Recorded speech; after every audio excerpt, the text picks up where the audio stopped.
You know what's strange? Some of the most perceptive, emotionally intelligent people you'll ever meet didn't develop those abilities through books, classrooms, or years of meditation.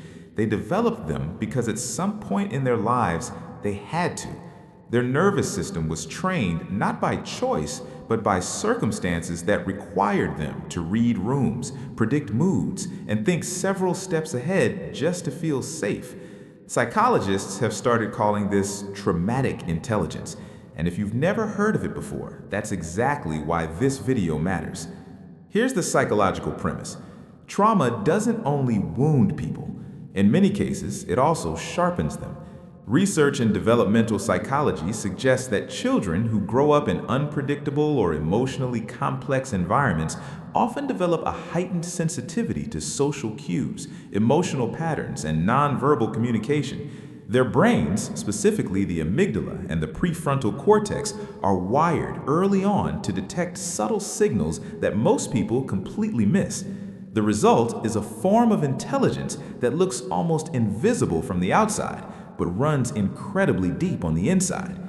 The first sign is that you can read a room before anyone says a word. You walk into a space and something shifts in you, a quiet alertness. You pick up on tension in someone's posture or a micro expression that crosses a person's face for less than a second. This isn't intuition in the mystical sense, it's pattern recognition. Your brain was trained from an early age to scan your environment for emotional data because at some point that scanning kept you safe. The second sign is that you are deeply attuned to other people's needs, sometimes before they are. You notice when someone is struggling, even when they say they're fine. You sense the shift in someone's energy before they've had a chance to process it themselves. Psychologists refer to this as hyperempathy, and it often develops in people who grew up needing to track the emotional states of caregivers or family members closely.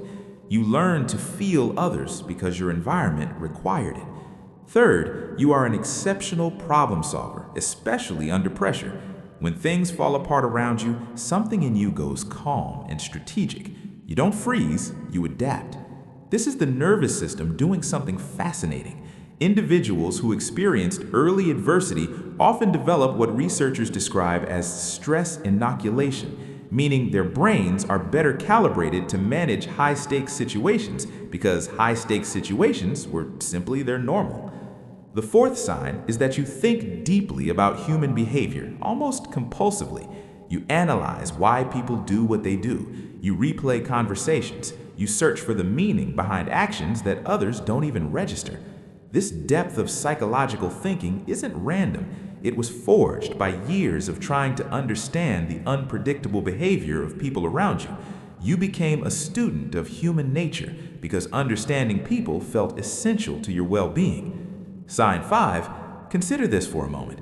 Everything you've heard so far, the perceptiveness, the empathy, the analytical mind, these are not weaknesses dressed up as strengths. They are genuine cognitive and emotional adaptations, and they tell a story about how remarkably responsive the human brain is to experience. So, let's continue, because the remaining signs reveal something even more interesting about how traumatic intelligence shapes identity. The sixth sign is that you have a highly developed sense of self-reliance. You don't wait for people to rescue you. You build solutions independently and quietly. This self-sufficiency often surprises people who know you, but it makes complete sense developmentally. When the environment in childhood wasn't reliably supportive, the brain learned to internalize resourcefulness. Dependence felt risky, so competence became the default. Seventh, you feel things more intensely than the people around you seem to. Music hits differently. Injustice bothers you on a visceral level. A kind gesture from a stranger can genuinely move you. This emotional depth is a hallmark of traumatic intelligence. The amygdala, which processes emotional experience, becomes highly sensitized through repeated emotional activation in early life.